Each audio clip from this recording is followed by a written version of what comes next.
ಬೆಳಗ್ಗೆ 6 ಗಂಟೆಗೆನೆ ಕಾಫಿ ಕುಡಿಯೋ ಟೈಮಲ್ಲಿ ಎಣ್ಣೆ ಅಂಗಡಿನ ಓಪನ್ ಮಾಡಿ ಕುಡಿಸ್ತಾ ಇರೋ ಜನಗಳು ಕಚ್ಚಡ ನನ್ ಮಕ್ಕಳು. ಮನೆ ಮನೆ ಹಾಳು ಮಾಡ್ಬೇಡ್ರೋ ಕುಡ್ದು ಅಂತ ಹೇಳೋ ಬದಲು ಬಂದ್ರು ಕುಡಿದ್ ಸಾಯಿರೋ ನನ್ ಮಕ್ಕಳು, ನೀವು ಸತ್ರೆ ಸಾಯಿರಿ, ನಮ್ಮ ಸರ್ಕಾರಕ್ಕೆ ಕಾಸು ಬಂದ್ರೆ ಸಾಕು ಅನ್ನೋ ಕಚ್ಚಡ ನನ್ ಮಕ್ಕಳು ಇರೋದು. ಈಗ ಒಂದ್ ಮಾತು ಹೇಳ್ಬಿಟ್ರೆ ಸಾಕು, ಇವಳು ಬೇರೆ ಪಕ್ಷದೋಳು, ಪಕ್ಷ ಕಟ್ಕೊಂಡ್ ನನ್ ಎಕಡ ನನ್ಗೇನಾಗ್ಬೇಕಾಗೈತೆ, ನ್ಯಾಯ ಎಲ್ಲೈತೆ ಅದನ್ನೇ ಮಾತಾಡ್ತಾ ಇದ್ದೀನಿ ನಾನು. ಏನಾದ್ರೂ ಅನ್ಯಾಯ ಆದಾಗ ಅಪ್ಪನ ಹೋಗಿ ಕೇಳ್ರಿ. ಜಿ ಪರಮೇಶ್ವರ್ ಅವ್ರೇನಂತಾರ ಗೊತ್ತಾ? ಹೌದಾ, ಅದ್ರ ಬಗ್ಗೆ ನಮ್ ಗಮನಕ್ಕಿನ್ನ ಬಂದಿಲ್ಲ, ತನಿಖೆ ನಡೆಸಿ ನಿಮ್ಗೆ ಆಮೇಲೆ ಹೇಳ್ತೀನಿ ಇಷ್ಟು ಹೇಳ್ತಾರೆ. ಗಮನಕ್ಕೆ ಬರ್ದೇ ಇರೋರು ಒಂದ್ ಕಡೆ ಇರ್ಬೇಕು. ಎಣ್ಣೆ ಓಡಿಸೋದಕ್ ಗಮನ ಬರುತ್ತಾ ನಿಮ್ಗೆ? ಅದ್ರಲ್ಲಿ ಚೆನ್ನಾಗಿ ದುಡ್ಡು ಮಾಡ್ಬೋದಾ? ಗಂಡಸರುಗಳಾದ್ರೂ ಸ್ವಲ್ಪ ಯೋಚನೆ ಮಾಡ್ರಿ. ನಿಮ್ನ ಕುಡ್ಸಿ ನಿಮ್ಮನೆ ಹಾಳು ಮಾಡ್ಬಿಟ್ಟು ಅವ್ರ ಮನೆ ಉದ್ಧಾರ ಮಾಡ್ಕೋತಾವ್ರೆ. ಗಂಡಸರುಗಳು ಸ್ವಲ್ಪ ಯೋಚನೆ ಮಾಡಿ. ನಿಮ್ ಹೆಂಡತಿ ಮಕ್ಕಳು, ನಿಮ್ ತಂದೆ ತಾಯಿ ಇಲ್ಲಿ ಒಂದೊತ್ತು ಊಟಕ್ಕೆ ಹೆಂಗಪ್ಪ ಅಂತ ಯೋಚನೆ ಮಾಡ್ತಾ ಇದ್ದಾರೆ.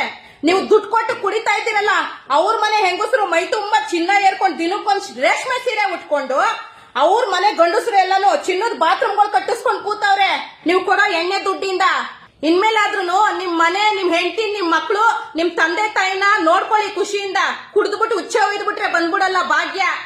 ಸರ್ಕಾರದವರು ಬರೀ ಹೆಣ್ಮಕ್ಳಿಗೆ ಮಾತ್ರ ಎಲ್ಲ ಫ್ರೀಯಾಗಿ ಕೊಟ್ಟವ್ರು. ಯಾಕೆ ಗೊತ್ತಾ? ಹೆಣ್ಮಕ್ಳು ಬುದ್ಧಿವಂತರು.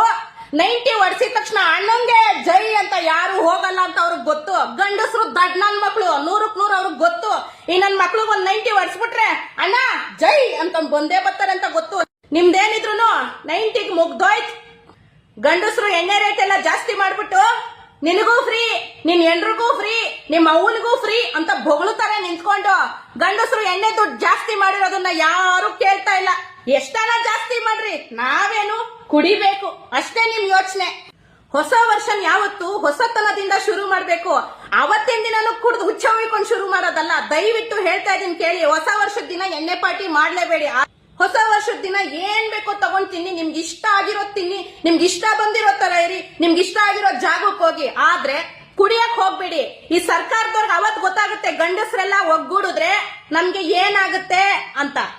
ಅಣ್ಣ ದಯವಿಟ್ಟು ಕೈ ಮುಗಿದ್ ಕೇಳ್ಕೊತಾ ಇದೀನಿ. ನಿಮ್ ತಂಗಿ ಅಂತ ಆದ್ರೂ ಅನ್ಕೊಳ್ಳಿ, ಇಲ್ಲ ನಿಮ್ ಅಕ್ಕ ಅನ್ಕೊಂಡು, ನಿಮ್ ಮನೆ ಹುಡುಗಿ ಅಂತ ಅನ್ಕೊಂಡು ನೀವು ಈ ಸತಿ ನ್ಯೂ ಇಯರ್ ಪಾರ್ಟಿನ ಎಣ್ಣೆ ಕುಡಿದೇ ಶುರು ಮಾಡ್ರಣ. ನಿಮ್ ಜೀವನ ತುಂಬಾನೇ ಚೆನ್ನಾಗಿರುತ್ತೆ. ಏನಕ್ಕಣ್ಣ ಪ್ರತಿ ವರ್ಷ ಕುಡ್ತದಿಂದ ಯಾಕಣ್ಣ ಸ್ಟಾರ್ಟ್ ಮಾಡ್ತೀರಾ?